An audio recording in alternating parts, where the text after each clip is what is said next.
Hey guys, I've got my R2-D2 here fired up. I got my second one here that's partially built. I get a lot of questions about my R2-D2 build. Let me answer some of the top questions for you.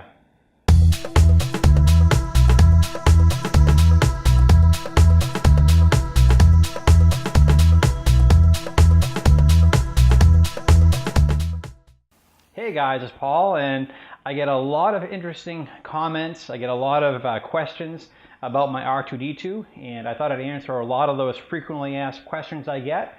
We're coming up to the next Star Wars movie, so I'll be at the movie theater for a good 4 days with my R2, and we'll be raising money for Children's Miracle Network. And I get a lot of great questions from adults, kids, and what have you, asking about how did I build it, what does it weigh, what's it made of. So what I wanted to do is I just wanted to take I thought this would be a good opportunity to talk about my build and give you some information about if you want to build an R2-D2 of your own. So first of all, my R2-D2 is made completely out of aluminum. So people frequently ask, how heavy is R2? The only plastic bits of my droid are the eye right here is made out of resin. I've got some lenses here. And then inside of R2, I have some 3D printed structures that are made of plastic, which hold some of the electronics. And that's where 3D printing got involved in this build. But largely, almost everything inside this droid is all aluminum with the, I'm trying to remember, there's also the feet, which are made of steel. There was some concern they wanted to be rugged. The drive system for the feet is also made of steel. And the other part of the question as far as the weight, I know when I worked at the hospital, we put it on one of the industrial scales, and I want to say back then it weighed in at about 205 pounds. So when I get requests to bring R2 to various places, I often try to make sure I have people available that can help me, get them in and out of the vehicle.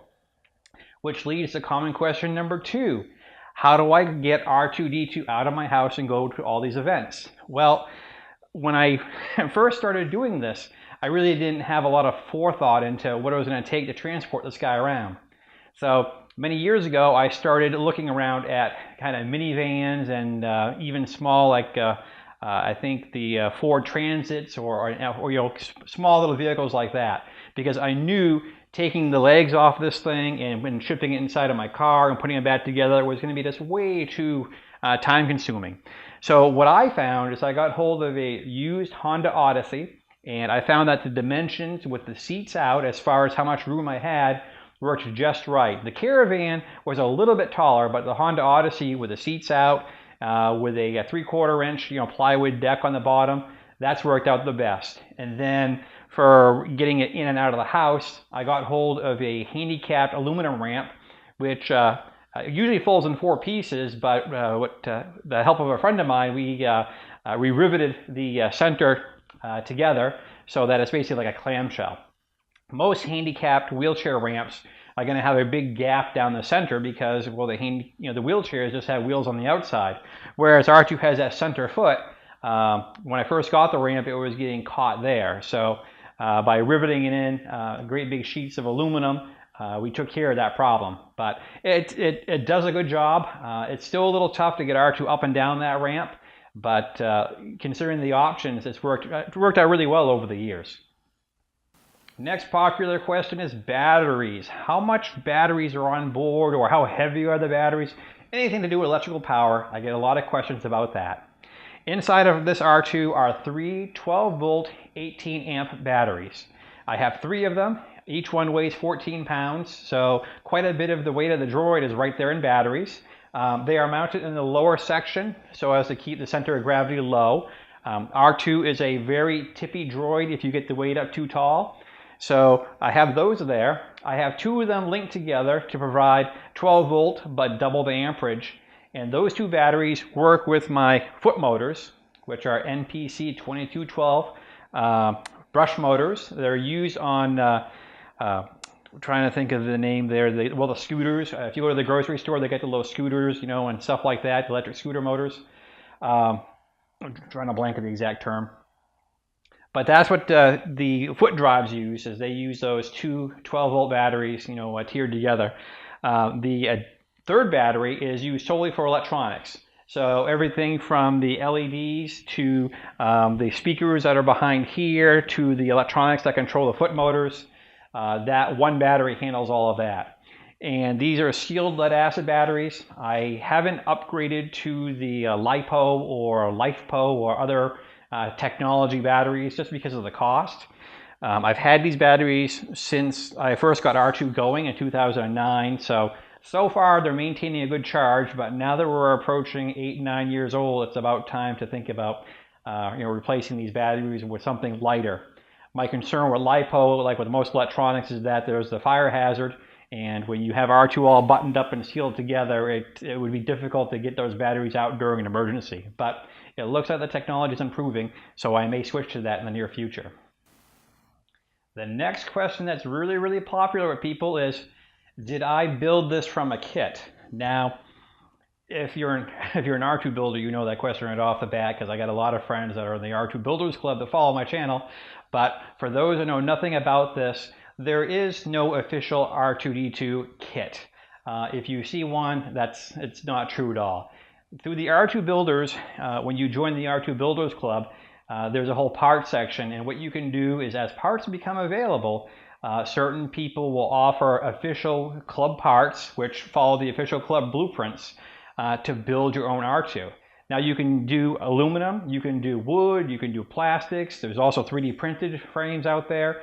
There's a whole bunch of different ways to build your R2-D2.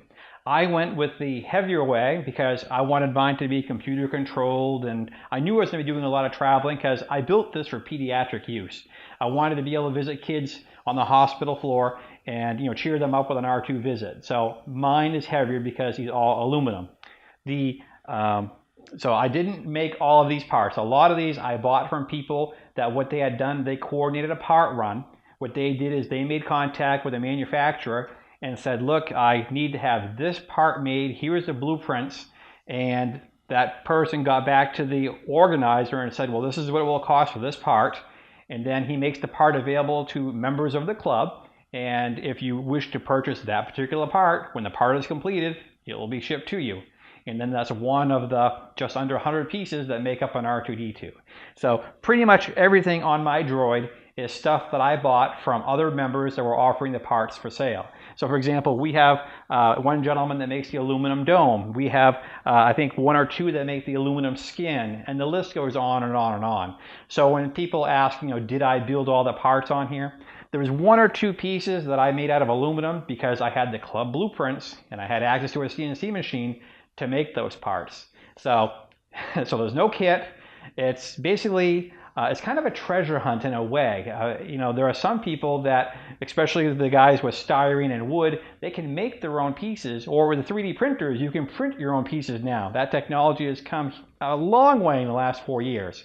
But on my droid, almost 99% of what's on here, I purchased from other people, and thanks to them using club blueprints, everything fits together. There's still a little bit of wiggle room. You still have to kind of figure out how it's going to fit.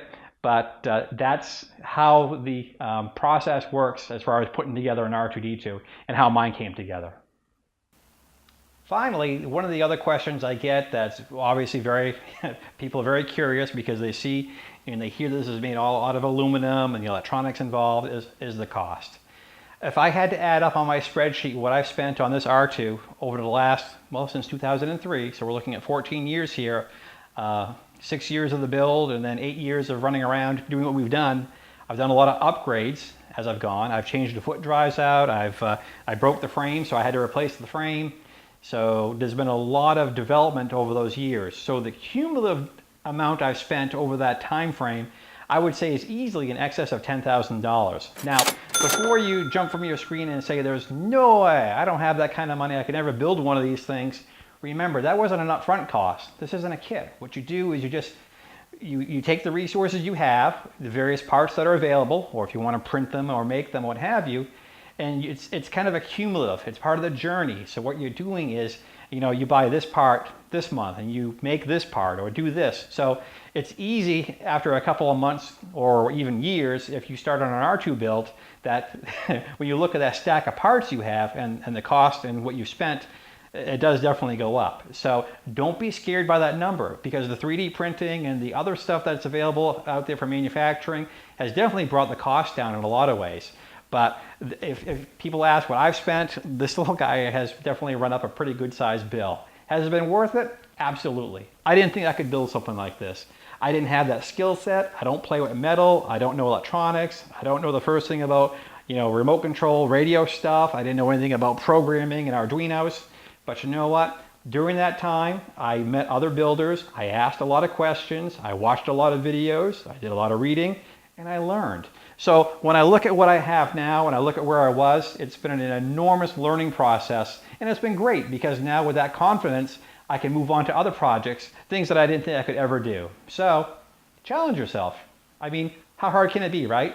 So remember, this is where nerdy is cool, and I hope to see you again soon.